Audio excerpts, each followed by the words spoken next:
Welcome everyone. We're excited to share some country wisdom with you.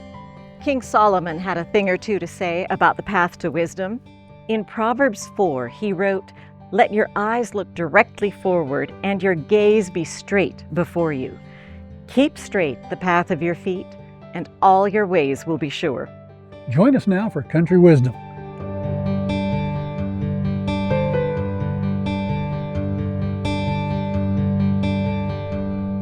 Jim, you told me we were going to be filming at a bridge this morning. There are prettier bridges around. This one is not that impressive. Next time you need to pick out the bridge, I guess. I will. But it's, utilitarian. Well, there's a lot of traffic. I mean, here it is. It's not that late. It's early in the morning. It's a weekend, in fact, and there's a lot of traffic. There really is. And it gets everybody from point A to point B, right? They could sail across, I guess, some area. Right, we've seen some boats. And then walk through the mud and eventually get here. But a bridge provides a service, right? Absolutely. Now, it's interesting, though, I thought about as I was kind of thinking about this, I thought about the Bipengjiao Bridge, which is what? Bipengjiao. They built it in China fairly recently, 1,854 feet off the valley floor. And I know, Janice, before you say it, you wouldn't want to drive on it. No. It's not very long. It's just a little less than a mile long. But it's really a long way down. A mile of pure terror. It's kind of like, I don't know if you've been in Texas, some of those Texas is flat. Clover there are no leaves. Bridges in Texas. Some of those clover leaves in some of those areas in Texas, it seemed like you're driving, you're going to fall over a mile down, I came over, we were driving with the Amazing Facts team one time, we were going to some meetings, came around the turn early morning, right? Black ice. We started sliding, and I just knew we were going to end up a mile down there. Car full of people, we started sliding and sliding all the way around the turn. I think my angel was with me, but we got through it. But the thing is, bridges seem like they've been part of our history kind of forever. I've wondered sometimes, because we know that, in fact, today you can go to places in the world, they still use ferries. And I've loved histories of the American West where they would ferry whole covered wagons across and the horses and how long it would take. And I thought, okay, so way back thousands of years ago, whatever it was, who was the first person standing in line, waiting for some ferry and going, you know what? If we just built a road across, we wouldn't have to do the ferry whole thing. But there's one now, this takes a couple mental gymnastics to get there, but I believe our first parents, Adam and Eve, took the first off-ramp. They took an off-ramp right out of the Garden of Eden. Okay, I see where you're going, because they definitely took a wrong turn. Oh, big wrong turn.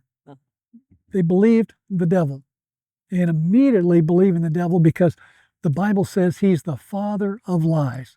Every lie originated with him. Everything has happened. It was like blindly having faith in your GPS. Yeah. When the GPS is clearly lying to you. And I've had my GPS take me in all kinds of crazy places. And they did too. They believed the devil. On the off-ramp they go. And what were they going to do? They're out there and they're lost. They're stuck. Yeah. But Jesus said, hey, I have a plan. I'm not going to leave you there. I'm not going to leave you in this condition. And I believe there's a Bible story that kind of talks about what Jesus did and what happened. I know which one. Does it involve Jacob? It does. And his mother. You're probably the right person to tell that for the mom standpoint, right? Any Bible story, I always think of it from a woman's perspective, of course. And once I became a mother, stories involving mothers, for the first time, I felt like I could truly understand, because she had twins. They were nothing alike. I don't have twins. I've got two boys, but who are men now, but they'll always be boys to me. Nothing alike. And of course, you know that we adopted our daughter, Aaliyah, but Colin and Lauren are so unalike that you would think one of them had been adopted too. Uh, and I knew from the get-go, when Lauren was born, oh, this is not just a repeat of Colin. This is a completely different baby. And you're not supposed to have favorites, and I really don't have a favorite. It kind of depends on the day, and who was behaving the best, Because some days you might say, you're Steve's son, Oh yeah. period. Oh yeah. And other days it's like, oh, that's my boy. Yeah, yeah. But uh, she had a favorite, which seems to be a recurring theme among Old Testament families, at least, where there was a favorite and it caused issues. And Jacob, he and his mom knew God had promised that Jacob would be the one who would have the blessing. And but they felt like they needed to, I guess, build their own bridge because God wasn't building one Give fast enough. give God some help, right? Mhm, mhm. That's actually a really good point. It goes back to my point about when humans jump in thinking we're going to help God, it never works out right. If God needs our help, he will tell us, Yeah, very And I true. and I don't think it took Jacob very long to figure out that that had not been a foolproof plan after all, because now he had to have known he was probably never going to see his mother again.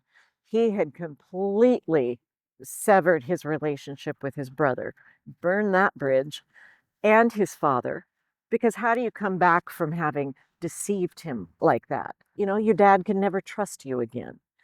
And I mean, it just all came crumbling down around him. He is literally on the run because his brother was serious about, I'm going to kill you.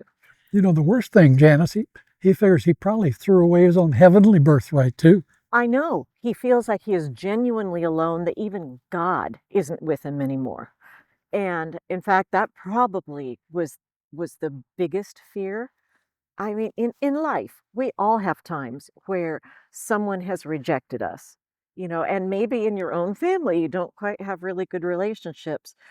But to have that feeling that God has probably given up on me now too, that I can't come back into a relationship with him, how is he going to let me back in after what I've done?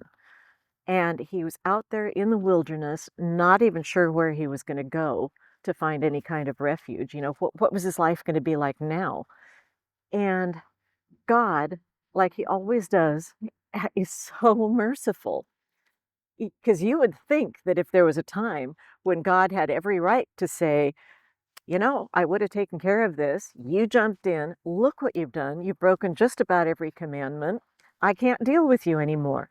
Instead, God sent him a dream that was a promise that people have clung to ever since. He had a dream about a ladder extending from heaven clear down to earth. And he sees these angels going up and down, traveling back and forth on this ladder. And when he woke up, I'm sure that he understood what it meant. Yeah.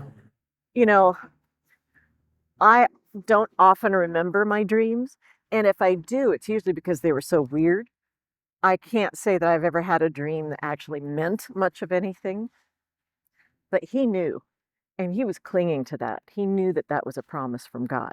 Yeah, he knew that God had not forsaken him. Right. And which is really cool because no matter what anybody does, really, God will not forsake them if they're still wanting to come to God some way, somehow. Right.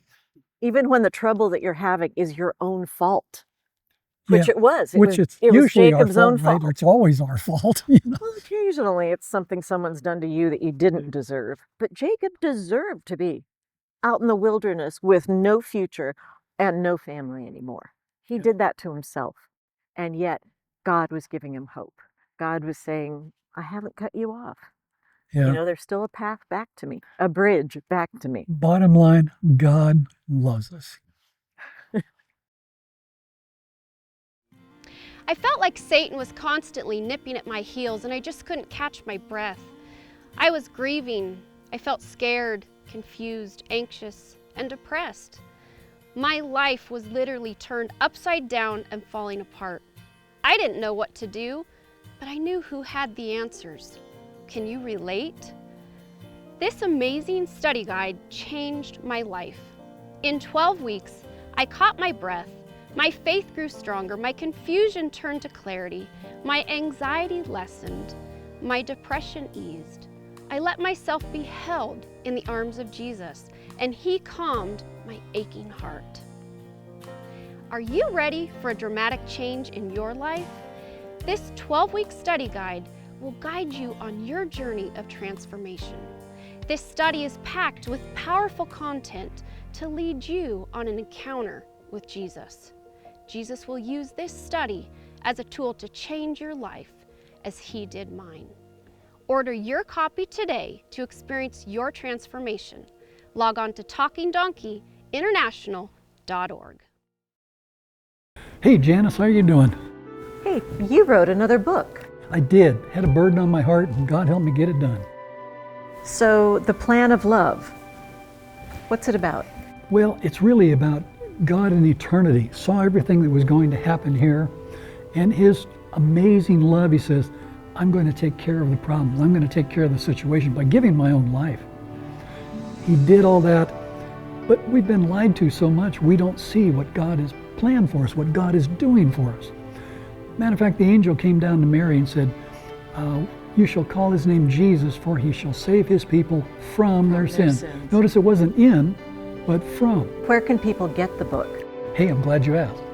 Folks, if you'd like your own personal copy, log on to talkingdonkeyinternational.org. And please, if you would, send us a donation of $12 Or more. and we'll get you the book, and I'll be happy to sign it for you too. Thank you so much. Did you know that Satan is a liar? Yes, he is a liar. He would like you to think that he roams around in a red suit with horns and a pitchfork so you can easily detect him if he is near. But that just isn't the case. He actually is sneaky, deceptive, manipulative, tricky, and can take on many forms to deceive you. He would also like you to believe that God roasts people in an everlasting hell. Well, that absolutely isn't the truth. Can you imagine the God of the universe, our Savior, our Creator, taking pleasure in roasting people in an eternal hell? I sure can't. Jesus loves you. He demonstrated that love when He died on the cross for you. The very character of God is love, compassion, and freedom of choice. Who will you choose to believe today? Log on to talkingdonkeyinternational.org to get your free copy of Judgment in Hell. God may be kinder than you think, and you will learn the true story.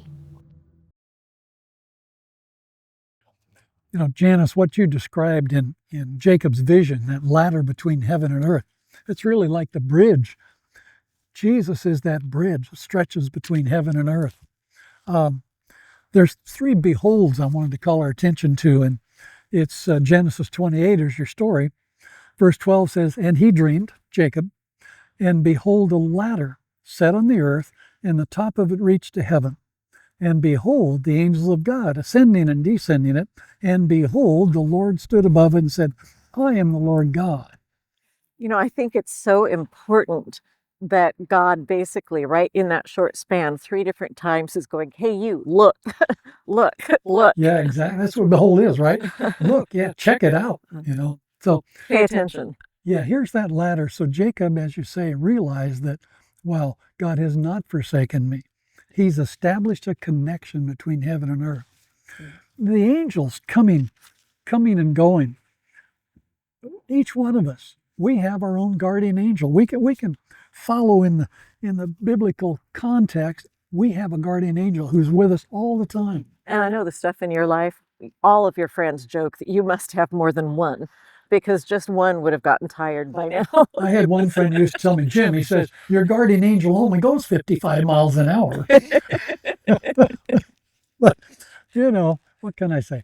But praise God, He doesn't totally forsake us no matter what we do. Now, that doesn't mean that we can just, take off and do anything we want and ignore God, because there is one thing that God says He can't forgive.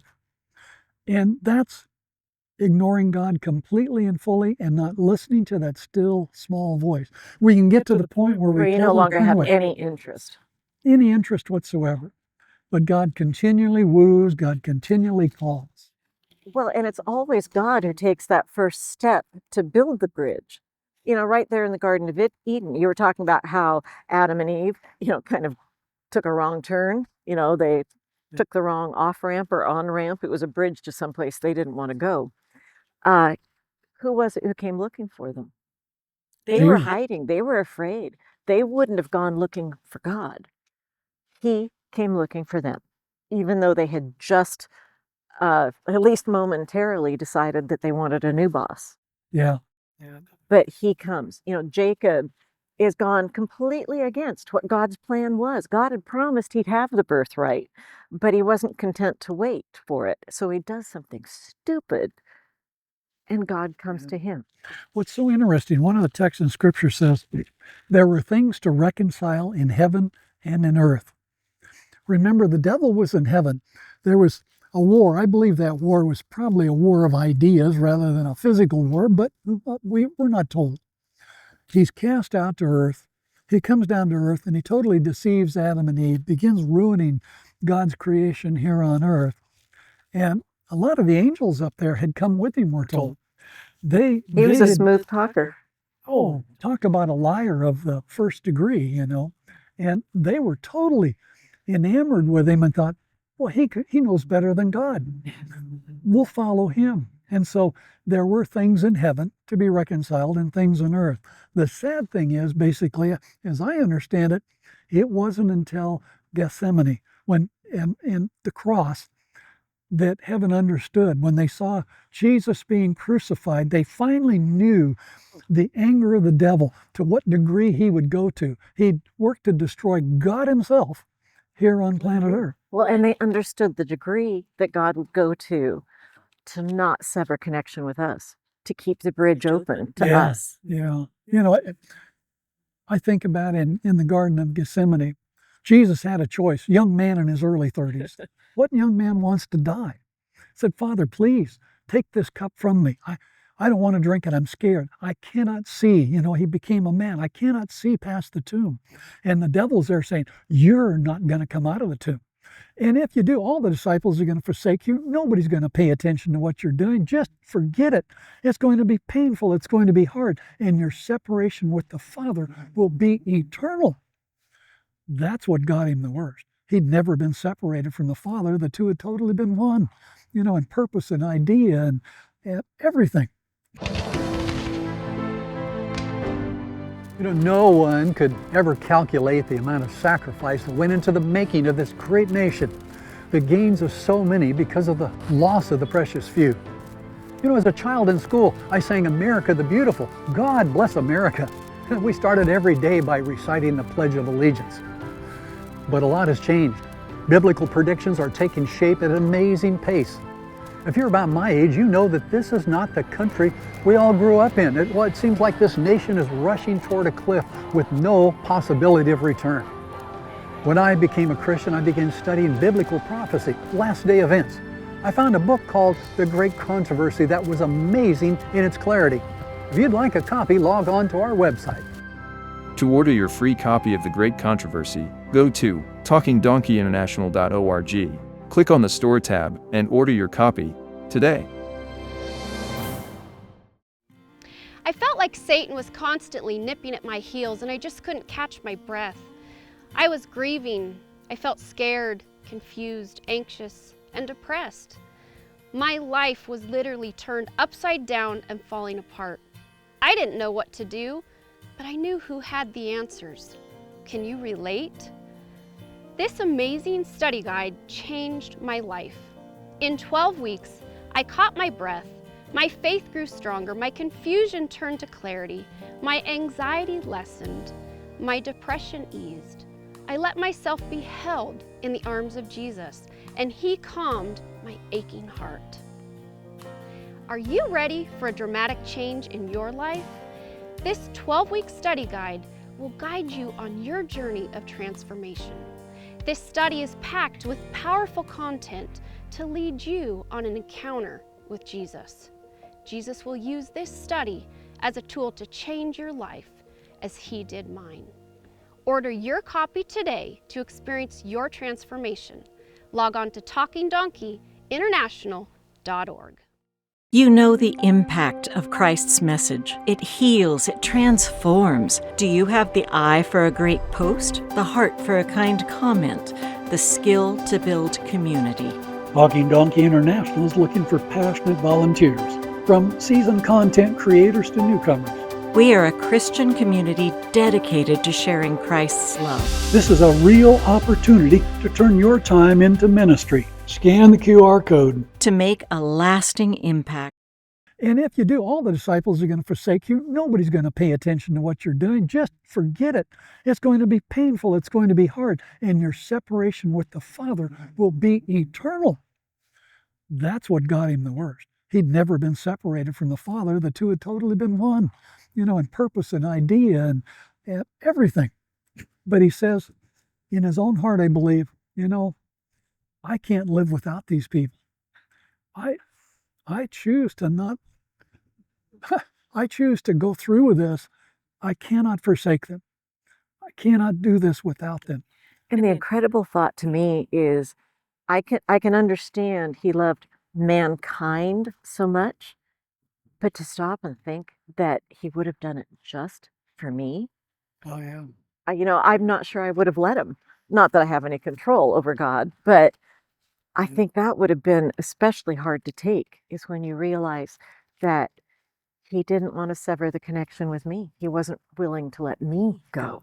Well, 'Cause Peter I'm not worth that Yeah. sacrifice. In my head, at least, I am not worth that kind of sacrifice. Nothing close to it. Peter felt like you. Peter Yes. grabs his sword when they're coming after Jesus to take him to the cross eventually, cuts off the high priest servant's ear, and Jesus said, no, no, no, no. Jesus knew this was his time. Peter didn't. The devil tried to stop him. Now, the devil, isn't dumb. He begins seeing where this is going now, where it's leading to his ultimate demise. Doesn't want to do it.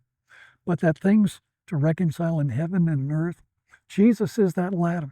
Jesus is the one who has the angels ascending and descending, the power of God to fill our hearts and our lives on a regular basis to get us through this mess. God is, and Christ especially, the ultimate bridge. You talk about a bridge, our only way to get to where we need to go. But it reminds me of a time, Christ is our example. If he's willing to build that kind of bridge with people who, at least in our heads, don't deserve it, we need to do the same. There are bridges that I need to restore, bridges with whether family. I remember a time where I had a very clear choice, a bridge that needed to be built. And thank God, literally, that I took that step. We had a neighbor, kids in the neighborhood referred to as the crazy lady. And I think even my kids occasionally use that. And I would go, that's not how we should think about her. But she was not a happy neighbor.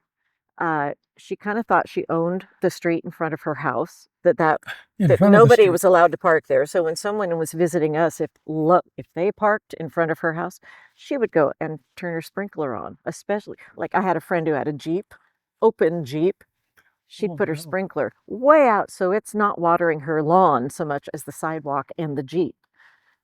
And I thought, so I was baking bread one day, and I just had this thought, and I walked over with a loaf of fresh homemade bread, because really, who's going to turn that down, right? And I thought, no matter what she thinks of me, she's going to want the loaf of homemade bread. And I just took it to her and I said, I'm always baking. I love to bake, but I don't dare keep all the calories in my house.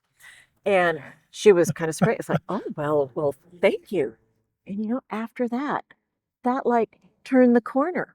After that, whenever I saw her, I made a point. If I was coming outside and she was in her yard, I would call across the street to her and say, hi, and pretty soon she was like, hi, and she quit watering my friends the insides of their cars. And, Wow. I can't say that after that she became my favorite person or that everybody in the neighbor loved her after that. But I took that step to treat her differently than she had treated us. And to go, you may not want to be friends, but I'm not going to make it my fault that we don't have a relationship. And later, a couple of years later, she came over to my house because her daughter had been diagnosed with cancer. And she said she knows that if she changes her diet, it might help and all. And you guys, I know, are healthy. 'Cause she knew that my husband was a vegetarian. But it just taking her that loaf of bread Yeah. was the first step in building this bridge. It was making a step toward her. Janice, I'm picking on you personally now. Why did you do that? Oh, it was totally God. Yeah. I don't have Okay. thoughts like that just on my own. Oh, let's make this better. No, I left to my own devices, my own human self would be, yeah, she is a crazy lady. Just stay I'm gonna away go from get her. my water and I'm gonna Right. Let's up it here. Yeah. And you start getting into the Hatfields and the McCoys when you do that. I know it was totally God going, be nice, be a better person, show her God's love, whether she wants it or not. Another text I love that Jesus said, he said, I am the way, the truth, and the life. Now, he didn't say, hey, come on over here. I want to show you where the way is. I want to show you where truth is. I want to show you where life is. No. He said, I am the way. I am the truth. I am life. All within me, which is totally different than, I don't think, any other religion, anybody else has ever pointed to anything of being like, I'm the one, but Jesus is the way. Jesus is the truth. He's the life. When you've invited him in, your life changes, like you've witnessed it. When I invited him in, all of a sudden I saw my life starting to change. Now, that doesn't mean I always listen. I wish that once I accepted Christ, that I was completely 100% different all the time. Yeah. It doesn't work that way, but he always shows you how to get back on the bridge. Well, I know he's allowed me to work to become a little less obnoxious to the film crew. Sometimes, just a little less, But it's because of him. And we need to remember that. He's the way, he's the truth, he's the life. And I wonder today if people really realize, matter of fact, let's invite our audience here. Are you on the bridge? Are you on the bridge that takes you to the heavenly kingdom? If you're not on the bridge, maybe you should get on the bridge. God has already built the bridge. You just have to take a step onto it. Yeah, it's an amazing bridge. Takes us to all eternity. Today, we're told, is the day of salvation. Right now, choose Jesus Christ. He's the bridge to eternity.